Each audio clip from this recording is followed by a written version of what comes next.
Hello friends, welcome to our channel. இன்றைக்கி வீடியோவில் என்ன பார்க்க போகிறோம் அப்படின்னு பார்த்தோம்னா, நம்மளுடைய சேனலை பார்த்துட்ருக்கிற நம்மளுடைய சப்ஸ்கிரைபர் ஒருத்தவங்க 2025 எனக்கு வந்து ரொம்ப குறைவான வருமானம் இருக்குது, நான் சிங்கிள் பேரண்ட்டாக இருக்கேன், நான் எப்படி சேமிக்கிறது, நான் எப்படி சமாளிக்கிறது, எனக்கு வந்து வருமானம் ரொம்ப கம்மியாக இருக்குது அப்படின்னு சொல்லி கேட்டிருந்தாங்க. இப்போ இருக்கக்கூடிய காலகட்டத்தில் நிறைய பேருக்கு வந்து வருமானம் அப்படிங்கிறது கொஞ்சம் குறைவாக தான் இருக்குது. அப்படி இருக்கிறவங்க எப்படி வந்து சமாளிக்கலாம் அப்படிங்கிறதுக்கான டிப்ஸை எனக்கு தெரிஞ்ச விஷயத்தை உங்களோட ஷேர் பண்ணிக்கலான்னு இருக்கேன். வீடியோக்கு போகிறதுக்கு முன்னாடி நம்ம சேனலை பார்த்து சப்போர்ட் பண்ணிட்டு இருக்கிற உங்களை அத்தனை பேருக்கும் என்னுடைய மனமார்ந்த நன்றிகளை தெரிவிச்சுக்கிறேன். தொடர்ந்து வீடியோவை பாருங்கள், பிடிச்சிருக்கு அப்படின்னா சப்ஸ்கிரைப் பண்ணி சப்போர்ட் பண்ணுங்கள் அப்படின்னு கேட்டுக்கிறேன். வாங்க வீடியோக்குள்ளே போவோம். இப்போ குறைவான வருமானம் அப்படின்னு இருக்குன்னா அவங்க வந்து எப்படி வந்து சமாளிக்கலாம் அப்படிங்கிறது தான் இன்றைக்கி வீடியோவில் நம்ம வந்து ஷேர் பண்ணிக்கலான்னு இருக்கேன். இந்த குறைவான வருமானம் அப்படிங்கிறது பார்த்தீங்கன்னா அவங்க மென்ஷன் பண்ணியிருந்தது 5,000 10,000 வரைக்கும் சேலரியில் இருக்கீங்க அப்படின்னா கண்டிப்பாக அது வந்து ரொம்ப ரொம்ப குறைவான வருமானம் தான். அப்படி இருக்கிறவங்க என்ன பண்ணலாம் அப்படின்னு நம்ம பார்க்கலாம். உங்களுடைய வருமானத்தை உயர்த்துறதுக்கு, அதாவது 5,000 இருக்குன்னா அதை ஒரு 7,000 10,000 மாற்றுறதுக்கு முயற்சி பண்ணுங்கள். அதுவே 10,000 சம்பளம் இருக்குன்னா 11,000 15,000 20,000 அப்படின்னு இன்க்ரீஸ் பண்ணுறதுக்கு என்னென்ன வாய்ப்புகள் இருக்குது அப்படிங்கிறத கண்டிப்பாக தேடி பார்த்து அதை முயற்சி பண்ணுங்கள் அப்படின்னு கேட்டுக்கிறேன். ஏன்னா விலைவாசி உயர்வு அப்படிங்கிறது நாளுக்கு நாள் இன்க்ரீஸ் ஆகிட்டே இருக்குது. அப்படி இருக்கிற பட்சத்தில் இந்த 5,000 10,000 வச்சு நம்ம குடும்பம் நடத்தணும் அப்படின்னா ஒரு பெரிய சவாலாக தான் இருக்கும். அதனால் உங்களுடைய வருமானத்தை உயர்த்துறதுக்கு முயற்சி பண்ணணும் அப்படின்னு கேட்டுக்கிறேன். இப்போ உடனே என்ன கேட்பீங்க அப்படின்னா, வருமானத்தை உயர்த்தணும்னு எல்லாரும் தான் சொல்கிறீங்க, எப்படிங்க உயர்த்துறது அப்படின்னு நீங்கள் கேட்கலாம். நான் என்ன சொல்லுவேன் அப்படின்னா, ஒர்க் ஃப்ரம் ஹோம் ஜாப் இருக்கு இல்லைங்களா, வீட்டில் இருந்தே என்னென்னலாம் நம்மளால் செய்ய முடியுமோ, ஒரு மாவு அரைச்சி கொடுக்குறதா இருக்கலாம், பூ கட்டி கொடுக்குறதா இருக்கலாம், அல்லது வந்து பனியன், அதாவது இப்போ இங்கே கோயம்புத்தூர் இந்த மாதிரி திருப்பூர் கம்பெனிஸ்லலாம் பார்த்தீங்கன்னா வீட்டில் இருந்தே இந்த பனியனில் வந்து பீஸ் கட் பண்ணுறது, அந்த மாதிரி பாக்ஸ் போட்டு கொடுக்குறது, இந்த மாதிரி சின்ன சின்ன வேலைகள் வீட்டில் இருந்தே நிறைய பேர் பண்ணிட்டு இருக்காங்க. அடிஷனலாக நீங்கள் ஏற்கனவே ஒரு வருமானம் வந்துட்டுருக்கு அப்படின்னா பேசிவ் இன்கம் வருவதற்கான வாய்ப்புகளை ஏற்படுத்திக்கணும். பூ கட்டி கொடுக்குறது, இதிலெல்லாம் என்ன வருமானம் வந்துட போகுது அப்படின்னு நீங்கள் நினைக்கலாம். கண்டிப்பாக அதுலேயும் வந்து ஒரு குறிப்பிட்ட அளவு அமௌண்ட்டு வருமானம் வர்றதுக்கு நம்மளுக்கு கொஞ்சம் படிச்சிருக்கீங்க அப்படின்னா டியூஷன் எடுக்கலாம். ஒரு 4 குழந்தைங்களுக்கு டியூஷன் எடுக்கிறீங்க அப்படின்னா கண்டிப்பாக ஒரு 2,000 ரூபாயிலிருந்து 3,000 ரூபா வரைக்கும் பணம் கிடைக்கும். இந்த மாதிரி ஒர்க் ஃப்ரம் ஹோம் ஜாப் வந்து நிறைய பேர் கேட்டுட்டு இருக்கீங்க. அதுக்கு வந்து கண்டிப்பாக ஒரு தனி வீடியோ உங்களோட ஷேர் பண்ணிக்கிறேன். இந்த மாதிரி உங்களுடைய ஒர்க்கை வந்து இன்னும் கூடுதலாக செஞ்சு பார்ட் டைம் ஜாப்ஸ் ஏதாவது பண்ண முடியுது அப்படின்னா இப்போ அதை வந்து பண்ணிவிட்டு அதிலிருந்து ஒரு வருமானத்தை ஈட்டுறதுக்கான வாய்ப்புகளை கண்டிப்பாக ஏற்படுத்திக்கணும் அப்படின்னு கேட்டுக்கிறேன். இப்போ டிப்ஸை வந்து என்னென்ன ஃபாலோ பண்ணலாம் அப்படிங்கிறத ஒன் பை ஒன்னாக நான் வந்து உங்களோட ஷார்ட்டாக சொல்லிடுறேன். ஃபஸ்ட்டு வந்து உங்களுக்கு வருமானம் ரொம்ப கம்மியாக இருக்குது அப்படின்னு நினைக்கிறீங்கன்னா அப்படின்னா கண்டிப்பாக வாடகை கொடுக்காதீங்க. வாடகை கொடுக்கும்போது உங்களுடைய வருமானம் பாதிக்கு பாதி பார்த்தீங்கன்னா வாடகைக்கே போயிடும். அதை சமாளிக்க முடியாது. அப்போ நீங்கள் என்ன பண்ணுங்கன்னா, ஒரு லீஸ் வீடு எடுக்கிற மாதிரி பார்த்துக்கோங்க. கொஞ்சம் இருந்தால் கூட பரவாயில்ல, கொஞ்சம் நடந்து வந்தோ அல்லது வண்டி பிடிச்சு வந்தோ வர மாதிரி இருந்துச்சுன்னா கொஞ்சம் அவுட்டரில் உங்களுக்கு வந்து ஒரு 50,000 1 லட்ச ரூபா வரைக்கும் லீஸுக்கு வீடு கிடைக்கும். அதாவது ஒத்திகைக்கு வீடு கிடைக்கும். நம்ம பணத்தை மட்டும் கொடுத்துட்டோம் அப்படின்னா டெபாசிட் மாதிரி அவங்க வச்சுப்பாங்க. நம்மளுக்கு வந்து மாதம் செலவு வந்து வாடகைக்கான செலவு மிச்சமாயிரும். அது இல்லாமல் நம்ம கொடுத்த பணம் பார்த்தீங்க அப்படின்னா நம்ம எத்தனை வருஷம் கழிச்சு நம்ம வெளியில் வரோமோ அப்போ வந்து ரிட்டர்ன் கிடச்சிரும். அப்போ இது ஒரு நல்ல பெனிஃபிட்டான ஒரு நல்ல ஆப்ஷன். கண்டிப்பாக நிறைய பேர் வாடகை வீட்டில் தடுமாறுறீங்க, கொடுக்க முடியலன்னு நினைக்கிறவங்க எப்படியாவது ரெடி பண்ணி ஒரு லீஸ் விட பிடிச்சிட்டிங்க அப்படின்னா கண்டிப்பாக இதிலிருந்து நம்ம தப்பிச்சுக்க முடியும். ரெண்டாவது வந்து ரேஷனில் கொடுக்கக்கூடிய அரிசி, பருப்பு, எண்ணெய், இந்த மாதிரி என்னென்ன பொருட்கள், கோதுமை, உப்பு, தீப்பெட்டி, இந்த மாதிரி என்னென்ன பொருட்கள் நம்மளுக்கு வந்து கிடைக்குதோ அந்த பொருட்களை வந்து முழுமையாக நம்ம பயன்படுத்தும் போது மளிகை செலவு அப்படிங்கிறது நம்மளுக்கு ரொம்பவும் குறைவாக ஆகும். அதை வச்சு நம்மளால் சமாளிச்சுக்க முடியும். அடுத்தது பார்த்தீங்க அப்படின்னா, உங்களுக்கு ஒரு வருமானம் வந்துருச்சு அப்படின்னா ஒரு 100 ரூபாயிலேருந்து 500 ரூபா உங்கள் கையில் இருந்து எவ்வளோ எடுக்க முடியும்னு நினைக்கிறீங்களோ அந்த அமௌண்ட்டை ஃபஸ்ட்டு எடுத்து போஸ்ட் ஆஃபீஸில் அக்கௌண்ட் வந்து ஓப்பன் பண்ணி ஒரு எஸ்பி அக்கௌண்ட்டில் போட்டு வச்சுக்கோங்க. இது எதுக்கு அப்படின்னு பார்த்தீங்கன்னா, எமர்ஜென்சிக்கான பணம். எமர்ஜென்சி அப்படின்னா ஏதோ ஒரு நல்லது கெட்டது வருது, அல்லது வந்து ஏதாவது ஒரு எமர்ஜென்சி உங்களுக்கு வந்துடுது அப்படின்னா, ஒரு ஹாஸ்பிட்டாலிட்டி வருது அப்படின்னா கூட நீங்கள் என்ன பண்ணிக்கலாம் அப்படின்னா, நீங்கள் என்ன பண்ணலாம் அப்படின்னா இந்த அமௌண்ட்டை எடுத்து பண்ணிக்கலாம். நம்ம வந்து செலவெல்லாம் பண்ணிவிட்டு சேமிக்கணும் அப்படின்னு நினச்சா ஒரு நாளும் நம்மளால் செய்ய முடியாது. அதனால் வருமானம் வந்த உடனே 50 ரூபா இருந்தால் கூட பரவாயில்ல, 100 ரூபா இருந்தால் கூட உங்கள் கையில் செலவாயிரும் அப்படின்னு நினச்சிங்கன்னா கண்டிப்பாக இந்த மாதிரி என்ன பண்ணுங்கள் அப்படின்னா உண்டியெல்லாம் போட்டு வச்சு அப்புறமா அதை எடுத்து போஸ்ட் ஆஃபீஸில் போட்டுருங்க. இது வந்து செலவாகாமல் இருக்கும். அடுத்தது பார்த்தீங்க அப்படின்னா இன்னொரு விதமாக எப்படி சேமிக்கலாம் அப்படின்னு பார்த்தீங்கன்னா, கண்டிப்பாக அந்த மாதிரி உண்டியல் வச்சுக்கிட்டு சில்லறைகளை சேமித்து நீங்கள் வந்து சேமிப்பு பண்ணலாம்.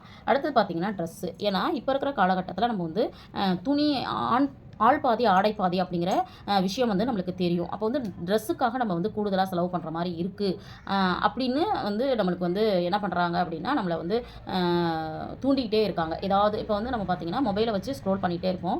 நிறைய பேர் பார்த்திங்கன்னா மீஷோ, அமேசான் ஏதோ ஒன்று வந்து நம்ம என்ன பண்ணுவோம் அப்படின்னா சும்மா பார்க்குறதுக்காக போவோம். ஆனால் அதில் என்ன பண்ணிடுவோம், திடீர்னு 150 ரூபா தான் இருக்குது, 200 ரூபா தான் இருக்குது, பரவாயில்ல நம்ம வாங்கிக்கலாம்னு சொல்லிட்டு நம்ம ஆர்டர் போட்டு வாங்கிடுவோம். அப்புறம் சில நேரங்களில் அது சிரமமாக போயிடும். அதனால் ட்ரெஸ்ஸு அப்படிங்கிறது நம்ம வந்து செல்ஃப் கண்ட்ரோலாக வருஷத்துக்கு 1 முறையோ 2 முறையோ தான் வாங்கணும் அப்படின்னு சொல்லிட்டு டிசைட் பண்ணி நீங்கள் வந்து பிளான் பண்ணுங்கள்.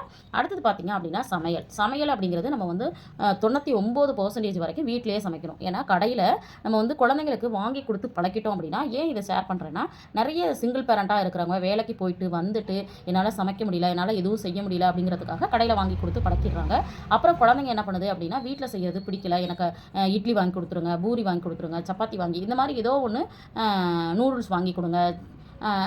ஃபாஸ்ட் ஃபுட் வந்து அதிகமாக சாப்பிட்டு பழகிட்டு குழந்தைங்க வீட்டில் சமையலை பிடிக்காமல் கடையில் வாங்கி கொடுக்க சொல்கிறாங்க. ஏன்னா எங்கள் வீட்லேயுமே இது நடந்துகிட்ருக்கு. நான் வந்து மாதத்தில் 1 நாள் 2 நாள் பரோட்டா வாங்கி கொடுப்பேன். ஆனால் கரெக்டாக பாருங்கள், வாரம் அந்த குழந்தைங்க ஞாபகம் வச்சு பரோட்டா வாங்கி தரல இந்த வாரம் அப்படின்னு சொல்லிட்டு கேட்பாங்க. அந்த மாதிரி பரோட்டா வந்து சாப்பிடக்கூடாது அப்படிங்கிறது எல்லாருக்குமே தெரிஞ்ச ஒன்று தான். இருந்தாலும் மாதத்தில் 1 நாள் அப்படிங்கிறப்போ பரவாயில்லன்னு சொல்லி நான் வாங்கி கொடுத்துட்ருக்கேன். இந்த மாதிரி நம்ம வந்து மேக்ஸிமம் கடையில் வாங்காமல் வீட்டிலேயே சமைக்கிற மாதிரி பார்த்துக்கணும். அடுத்தது வந்து மொபைல் ரீசார்ஜ். இப்போ வந்து மொபைல் ரீசார்ஜ் அப்படிங்கிறது மாதம் கண்டிப்பாக ₹200 கண்டிப்பாக இருக்கணும் அப்படிங்கிற மாதிரி இருக்குது.